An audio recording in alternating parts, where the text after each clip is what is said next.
Hello, guys, and welcome back to Fusion Fat Loss and Nutrition Transform You Online. I hope you're excited as I am in regards to the upcoming lecture or presentation, which is the cardio connection. Do you maximize your fat loss with cardiovascular training? I mean, it's a question that's as old as Mother Time, really, in regards to is weight loss and fat loss maximized with cardiovascular training, or are you better off focusing purely on nutrition and dietary interventions to lead to weight loss and fat loss? The purpose of this lecture is to try and present the information that is current with the science that will not only enable you to lose weight, because I'm sure most of you can raise your hand and nod your head suggesting that you've lost weight in the past, but the reality is it comes back with vengeance. So that's not a success story at all. Just because we can lose weight short term but not lead to substantial maintenance long term doesn't mean we're successful. So the point of this lecture and presentation is to enable you to grasp all the information that's available in the science world, to enable you not only to lose weight, but then to maximize that weight loss forever, for as long as you're above ground. And that's where Fusion Fat Loss and Nutrition really do drive and pioneer in regards to that outcome. It's not about short-term fixes. It's not about fad diets and insane exercise regimes and willpower. It's about long-term success and fat loss for life. So do you need cardiovascular for fat loss? The simple answer is no, you don't necessarily. But as we get further and further into this lecture, you'll soon find out that all is not as simple as may seem. However, this does not mean cardio is an absolute waste of time in regards to controlling your body weight. On the contrary, actually, regular cardiovascular exercise enhances fat loss. And more importantly, as I've already discussed, not only enhance that fat loss, but enable you sustain that weight loss. The weight loss equation that we all know is if there's less energy in and more energy out, you lose weight. I mean, the reality is that's the mathematical equation. Unfortunately, that works in labs and it works in scientific experiment and in petri dishes and Bunsen burners, but not necessarily in the human being. So energy in and energy out is something to be very aware of. However, it's not just a weight loss equation, fat loss, it's a chemical equation as well. So we have to make sure that our hormones are working for us and not against us. Therefore, cardiovascular exercise enhances the energy deficit, meaning that you are burning energy. So if you're burning energy, that energy out number becomes larger. So theoretically, the deficit becomes larger, and if that's consistent, because we know consistency and persistency are the keys to success long term, that means that you're going to be in an energy deficit regularly, which will enable your metabolism to rewire and re-engineer itself to enable you to optimize your fat loss. So it states here at the end, thus creating a negative calorie balance and shifting your body into a fat burning mode. And I'm sure all of us, every single one of us out there could do with a little more fat loss, myself included. Here's the icebreaker. Tonight we do HIIT sprints. So HIIT, for those of you who are unaware at the moment, is high intensity interval training. So it's not about long, slow distance work, so not jumping on a treadmill for half an hour to an hour at a nice steady state. It's about intervals. Vast differences between your work intensity, so you're really huffing and puffing, and after that bout of huffing and puffing, it might be a 100 meters jog, or it might be a 20-second sprint, whatever it may be.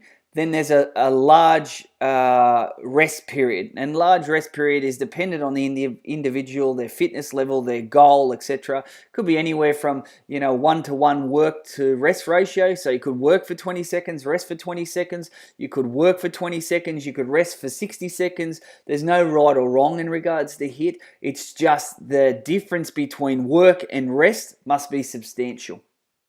And there's a lot of great science in regards to that being the key for abdominal fat loss, which we'll look at. And again, the dangerous weight that we hold is not necessarily the stuff you can pinch on your bum, on your thighs, on your arms. It's the stuff on our belly that's really dangerous, toxic, and disease driving. So do you want fat loss from the belly? Check this out. And again, males in particular have big problems with this because it's our predominant fat storage pattern. As females go through the change of life or menopause, their fat loss patterns shift and they take on a more specific male fat loss pattern where there's a lot more stored around the belly. And this fat storage and weight storage around the belly is really, really dangerous. Fat loss from cardiovascular exercise seems to come from the midsection, irrespective of dietary factors. So that's really good to know, isn't it? So if you get in and do some of this huffy and puffy cardiovascular stuff, this HIIT, high intensity interval training or intense cardiovascular exercise, you can really start to have more weight coming from the belly.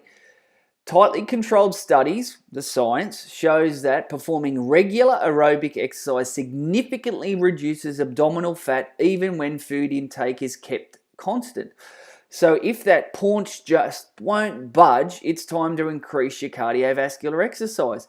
So again, this is why with the Fusion Fat Loss and Nutrition products, we have our own fat burning fitness parties, our ICE sessions, which are tailored specifically just for that. Fat loss, nothing else, fat loss. So enabling you to get most bang for your buck. They're 20 to 25 minute sessions tailored towards fat loss. So yes, fat loss, this stuff here, 5 pounds, roughly 2.5 kilos of body fat. It has no value add. It doesn't do anything great for you in any way. All it does is supply toxin. It, encompasses or strangles vital organs, and those toxins are then transferred into those vital organs, liver, pancreas, kidney, spleen. Really, really dangerous toxins are stored in here and can only lead to one thing. It's disease. So again, diabetes, hypertension or high blood pressure, it's all of these metabolic syndrome diseases, diabetes, cardiovascular illness, weight gain, all horrendous. So there's a little bit of a picture. Again, what we can expect to ascertain from regular aerobic sessions. So we infuse our weight training concurrently with some aerobic work and some really good dietary interventions, and we can ascertain weight loss from this area, which again, as we've seen so vitally already, is just where all of these vital organs, again, stomach, liver, kidneys, pancreas, gallbladder, all of those things are just strangled with these body fat, and it supplies all these toxins, which is really dangerous. Compared to this picture, again, we're not all aiming to look like this, but it's just a really good visual that, again, none of that fat is stored around these vital organs, meaning that this person will live an optimal, healthy, high-performance lifestyle. And again, I'm hoping that's what you're all chasing, optimum performance and healthy lifestyle.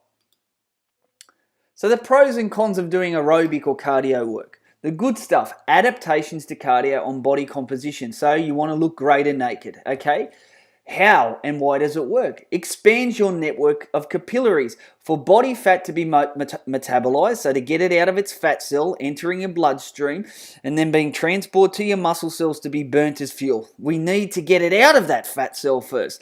And these capillaries or blood vessels, which are manufactured through aerobic activity. If we've got a higher network of capillaries, that not only transports more fat towards working muscles, it also helps to carry more nutrition to working muscles, and it also enables all the metabolic waste products. When you work really hard, you get really tired, huffy and puffy, and you get that burning sensation, that lactic acid, etc. It enables that to be eradicated more quickly, enabling you to work longer and harder to efficiently get into a higher calorie deficit. Again, yes, meaning you're burning more energy. So it's an exceptional adaptation to aerobic exercise. So Blood flow is poor in fatty areas, which inhibits your body's ability to harness fat from these regions. The more capillaries, the more fat burning. So as we said, that only occurs, guys, with aerobic activity. But it's about not just doing aerobic activity, it's about doing the right aerobic activity that will optimize fat burning. There's a huge difference, guys, between fat loss and fitness. You've got to work out for yourself, are you training for fat loss and weight loss, or are you training for fitness? That's your question, and only you can answer that. But what we do in Fusion is build products that enable fat loss and weight loss. Another benefit or adaptation to aerobic or cardiovascular exercise is an increased size in the number of mitochondria. Now, mitochondria are fat burning furnaces. It's where your energy is spent. So, fat is mobilized, it's transported in your blood, it's taken to a muscle cell, it enters the muscle cell. Inside the muscle cell, there's mitochondria. They're the warehouses where the fat is taken to and converted to oxygen. So the more mitochondria, the more fat burning. Again, an added bonus of aerobic activity. Increased number of aerobic enzymes, the body's proteins that accelerate the fat burning process. So again, you get good at doing things regularly. So if you do aerobic exercise regularly, and we'll look at what regularly means, you are able to build more chemical messengers that will assist in that fat burning process. It's not about doing it once a month, once a fortnight. It may be once a week, but it's about regularity, guys. It's about being consistent in the process.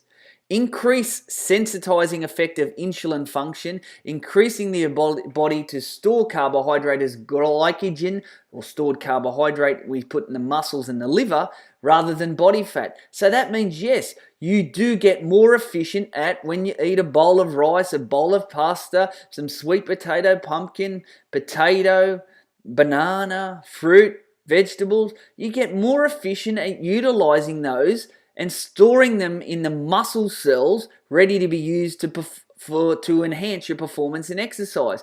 And the capacity for you to convert that carbohydrate into a triglyceride or a fat store is reduced substantially. So another great benefit of doing the right type of aerobic work. More pros and cons. Cardio assists in the recovery and repair from heavy lifting. Remember, nutrient delivery facilitates muscle repair. How does this occur? You're right, through the bloodstream. Remember, we've already talked about capillaries enhance nutrient exchange. I spoke earlier about one of the benefits of capillaries being manufactured through your aerobic work is that you are able to carry more nourishment, more nutrition, more repair to the muscles. If the muscles become more efficient, larger and more potent, again, you burn more fat. How awesome is that, guys? Cardio is a form of active recovery. We know after exercise, if you've trained hard specifically with your weight training, your muscles get sore, you get a bit stiff.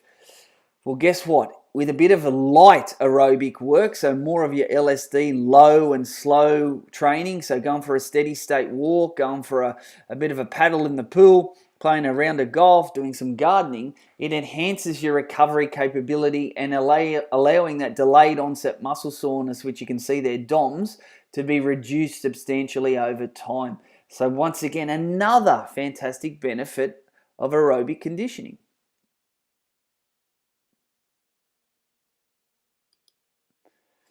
All of these amazing benefits, it's a no-brainer that we should all do some cardiovascular for fat loss, correct? Well, maybe not. We've talked about all those fantastic things, but why would I say maybe not? Well, the science also tells us this. It's called the concurrent training effect. Concurrently performing, so doing cardiovascular exercise and RT, which is resistance training, can compromise muscle growth. And remember, ultimately for fat loss, we're looking for an increase in lean muscle tissue. So muscle tissue takes energy, takes time. And you want to make sure that when you're doing your cardiovascular exercise, that it's done at the right time to optimize return on investment in the panel builder or the weight training room. The last thing you want to be able to do is go and do your weight training, work your tush off, and then go and do cardiovascular exercise, which is going to break down the process of you trying to build up muscle tissue. So it's trying to get your head around where it all comes together. And over the journey, guys, we'll be covering all of that, so you won't have any questions that are unanswered in regards to, well, how do you optimize both? So the answer, or the question, like cardio versus weight training for fat loss, which truly is the best way to go about doing it. Concurrent training factor. So we've talked about concurrent again, meaning doing both cardio and weight training. Each activate and suppress. So some stimulate and some depress specific genes. We've talked about DNA in your own genome and signaling pathways. Signaling pathways are these chemical pathways, allowing those enzymes and hormones to work for you to efficiently do what you want to do. Is it building muscle tissue first, then optimizing fat loss? The reality is you can do both together, and it's about knowing what, when, and why. And these pathways tend to interfere with one another if done wrong. Results: impaired adaptive response, meaning that you get little return on effort. You may get stronger, and that's undoubted, because getting stronger is about nerves and muscles firing. Getting stronger doesn't mean your muscles are getting bigger. Not necessarily. Hypertrophy or an increase in lean muscle size doesn't always, and I state there, doesn't always lead to you getting stronger. So result, as stated, if you can currently do aerobic work and weight training, you can impair your adaptive response, meaning less muscle tissue development. And we know, guys, again, right from week 1 of the program, we were talking about this. The most important factor to focus on, or the nucleus of the program, is making sure that we're undertaking a lifestyle regime that allows us to optimize our lean muscle tissue, because you burn all your fat there, you burn your carbohydrates there. It's the fountain of youth. It drives immunity. So we know we need to be looking after muscle tissue.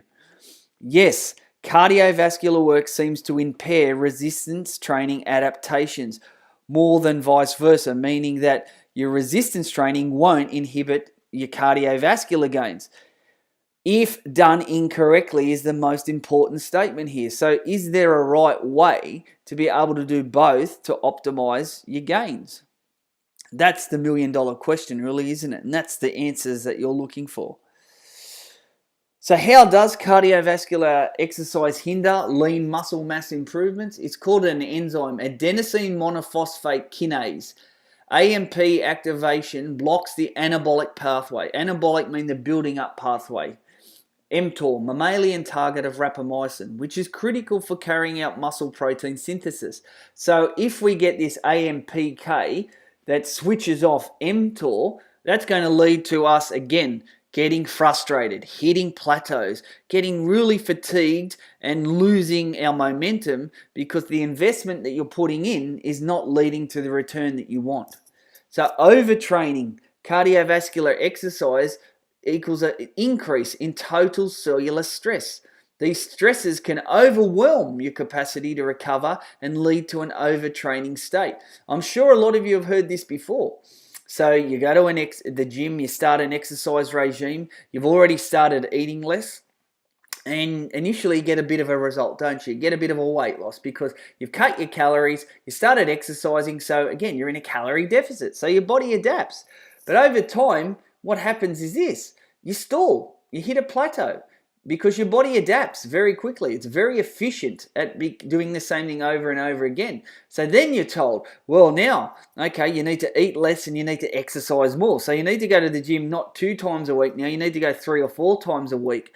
And you need to reduce again what you're eating to optimize this fat burning process. So it gets to the point that it's unsustainable. It's unrealistic. You can't maintain it and you give up. And because of the stall in your metabolism, you've actually decreased your lean muscle mass. You've sacrificed muscle tissue, and that's part of the weight loss you've undertaken. Once you go back to eating the normal way, wow, you put weight on rapidly. Your body fat percentage increases, the weight on the scale increases, and you feel fat, frumpy, fatigued. demotivated and you just throw the towel in and you go through another phase of just overeating, self-pity parties, feeding frenzies until you get really depressed again. And then you go, what? You start dieting again and you're back on that circle or regime of yo-yo dieting, and it's not a way to live your life, guys. And again, this is what the whole Fusion Fat Loss and Nutrition Transform You program is about, giving you all the science, all the skills, all the tools, and all the mentorship that you need to take you where you want to. Did someone say overtraining? I really wanted to work out today, but my body said no. I'm sure we've all felt that way, guys. You know, absolutely cactus, fried, and you're just worn out, run down. You're not eating to optimize performance. You're eating to try and lose weight, and understanding that performance is critical to weight loss. If you can't get into that panel beater, the weight training room, or sign yourself up to do your high intensity interval training cardiovascular work, and you can't perform at the level that you need to, and it's more just running on the smell of an oily rag, your reward for effort's going to be zippo, guys. Absolutely zero. Nada. Nothing. You may even regress. You may start putting weight on and you'll become skinny fat. A lighter version of you possibly, but a much higher fat percentage. And again, that is just ludicrous.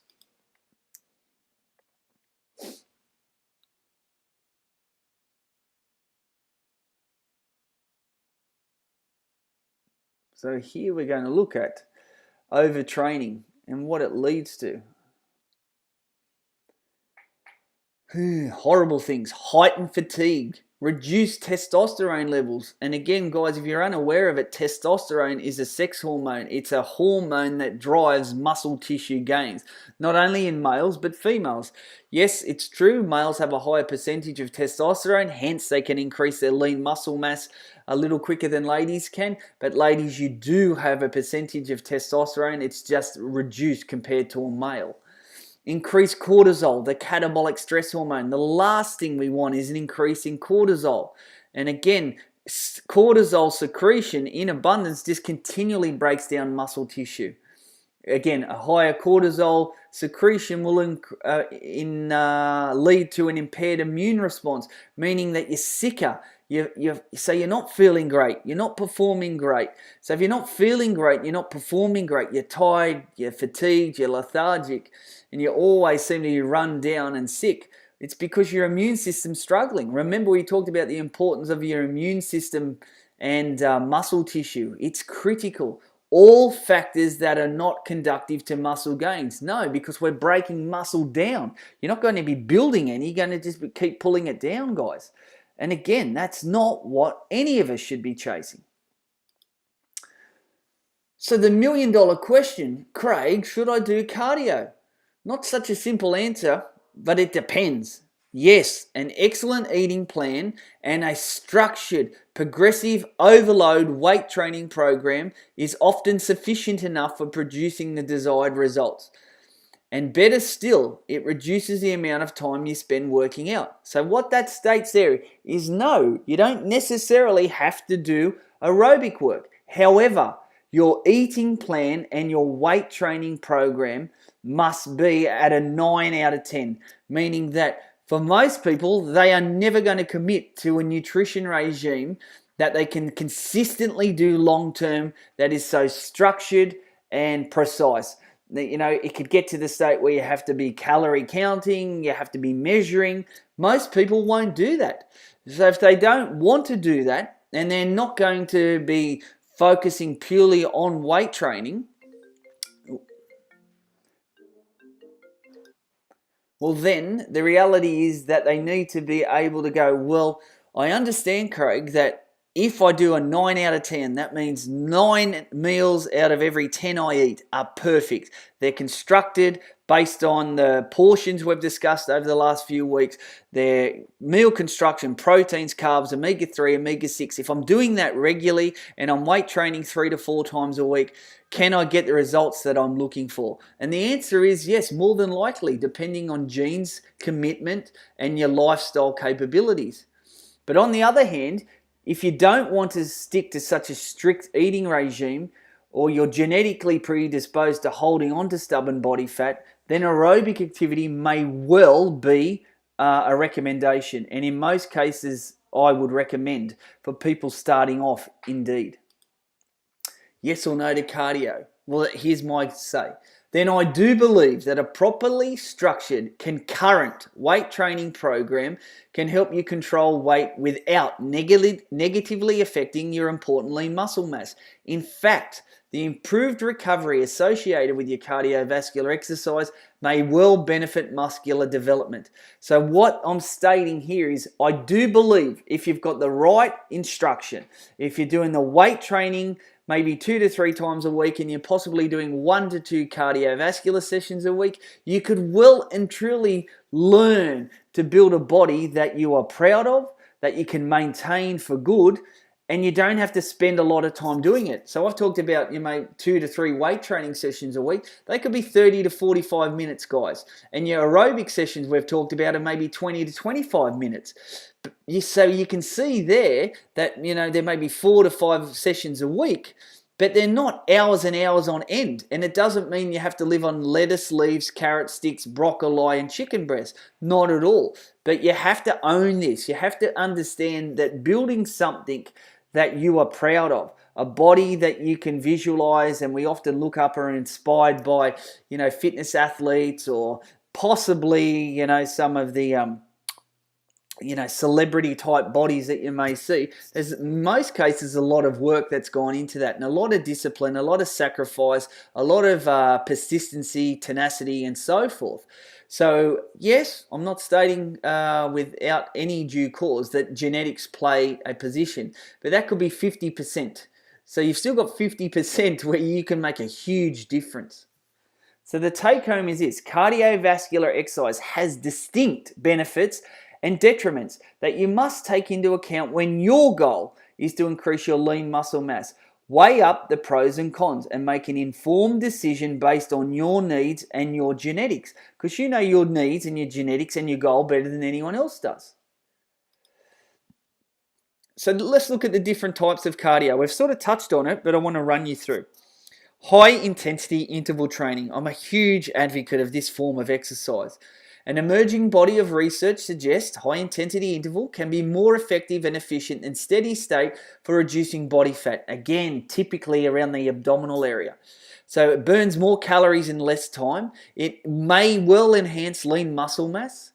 The real fat-burning benefit comes after the training session. Much as with weight training, this epoch is excess exercise post-oxygen consumption, meaning that all the repair and damage that's done with both weight training and this type of cardio work, it takes your body hours and hours and hours to remove the debris, remove some of the waste products, get your hormones back to a normal state, and that costs your body multiple calories, many, many, many more calories than just going for a walk on a treadmill, a light jog, a swim, etc. So the benefits of this is that for hours and hours and hours and hours, like it says there, up to 36 hours post-exercise, you could be spending up to an extra 150 calories a day without doing anything more, just by sitting on the chair with your feet up whilst at work. After exercising the morning previously, the day after, you're still at a higher calorie spend without doing anything more, without further, dietary alterations. It's exceptional. So you can do too much? Of course you can. Yes, HIIT is a better fat burner, but HIIT can hinder muscular development. Yes. It saps your energy. It's taxing to your central nervous system. It's highly demanding in nature, can inhibit your ability to train with weights at the intensity necessary to build muscle. You don't want to impede your lean muscle mass. It may increase the potential for overtraining, and balance is essential. More is not better. So the takeaway is this: yes, this type of exercise is fantastic, but you've got to understand that more is not better. It's about making sure that you've got a specific outcome, a specific plan, tactics and strategies that allow this type of cardiovascular training to work for you. So getting your weight training in first, so getting dietary changes made, then logging into your calendar for the week where your weight training is, then you add your cardiovascular training to that. So if you're doing 2 weight training sessions and you've never been an exerciser in the past, or you're getting back into exercise after a long break, then I would be definitely recommending that you just lock in 2 weight training sessions tailored for your goals. So a program built, formulated by an expert that specializes in what you're chasing, and then working with that same exercise programmer or mentor or coach to decipher when or how many sessions of cardiovascular work you'd need to benefit. So HIIT versus steady state. So steady state, as I said, it's your typical aerobic class. It could be, 45 minutes to 60 minutes of jumping around, working at an intensity that allows you to last 45 to 60 minutes. Jumping on a treadmill for 20 minutes, then getting on a roll for 20 minutes, and then jumping on a bike for 20 minutes. That's steady state, because you have to work at an intensity that allows you to finish. Whereas HIIT is all about blast. It's working hard, and you may well stop. You may not get your 20-second bout completed because you have to stop because it's such a high intensity of work. The key to remember here is that when you first start, you work at an intensity that suits.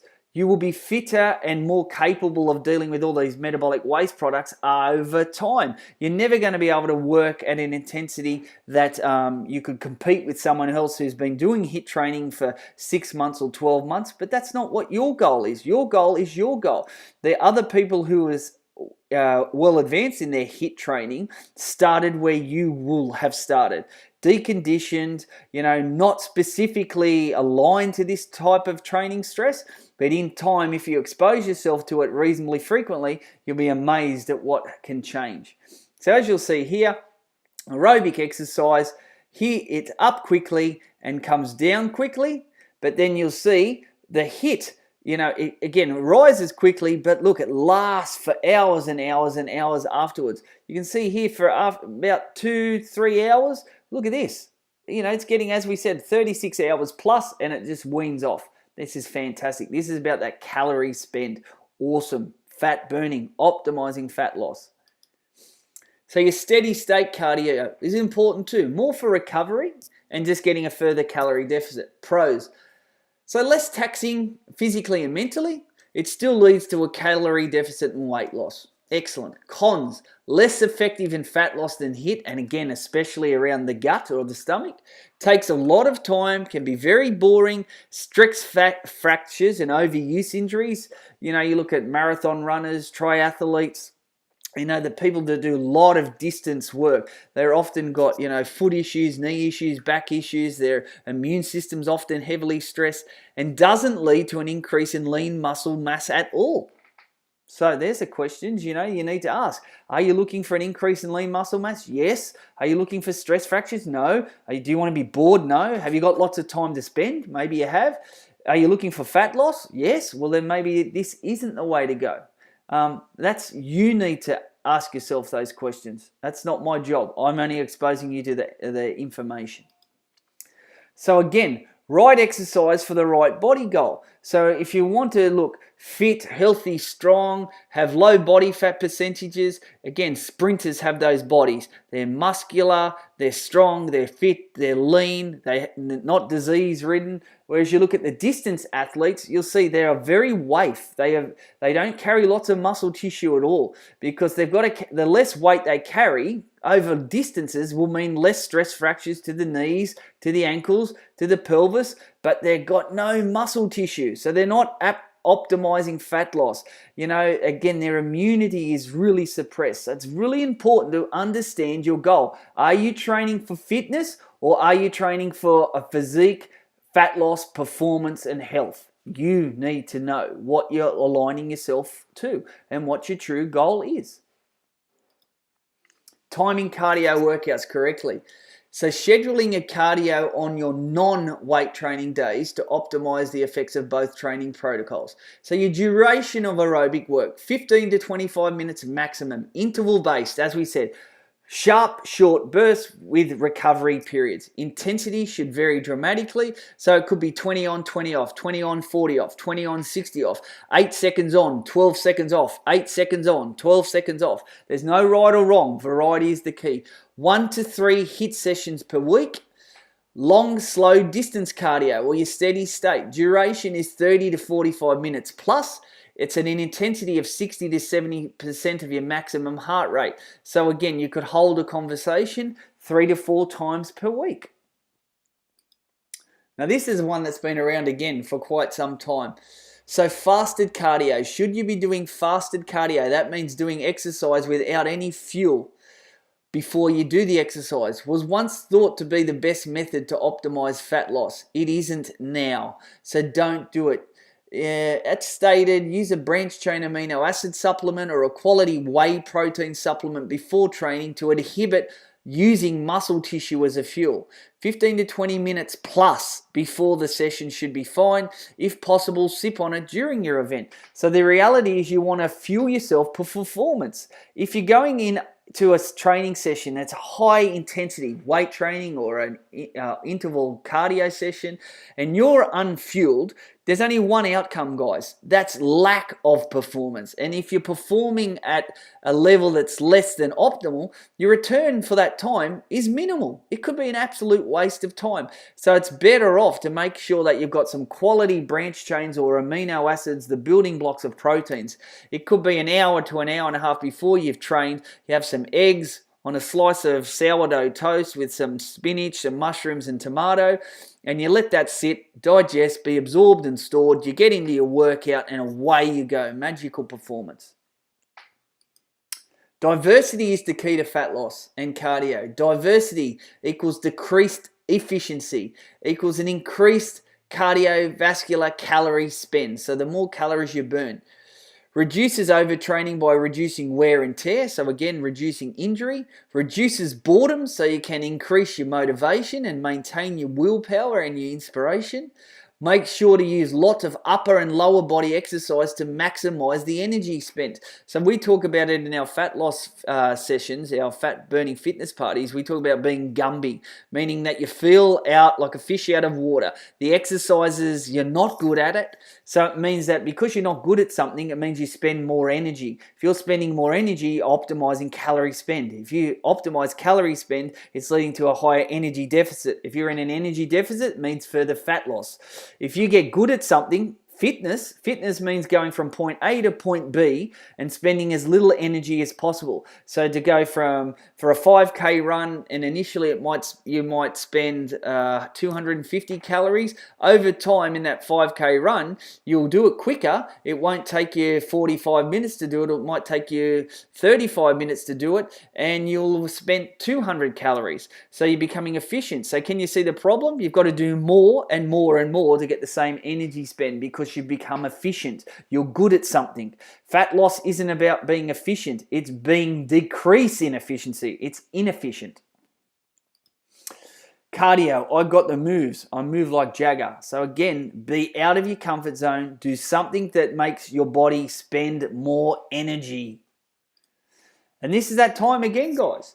Questions and answers. So along this lecture, you should have been documenting questions that are relevant to you. Craig, how much cardio? How do I maximize my weight training? What's more important? I understand now that cardio is possibly a need for me, but where should I fit it in? And remember, go back through the lecture. Listen to what I've stated. Optimize your nutrition first, then put your weight training in. Then and only then would you add some cardio if necessary. It's really important for you to understand that your journey is a process. It's something that will take time, but you've got to make sure that, as in week 3, we had the right equation. We had mind massage, nutrition, exercise, community, and applied action. Remember I said right back then, everything will come back to that equation. And I have stayed true to my word. It has, and it continues to. So guys, get your questions ready. So for next time I touch base with you this week and we talk on the phone, Facebook or Skype, that we'll be able to go through and nut out some things specifically for you.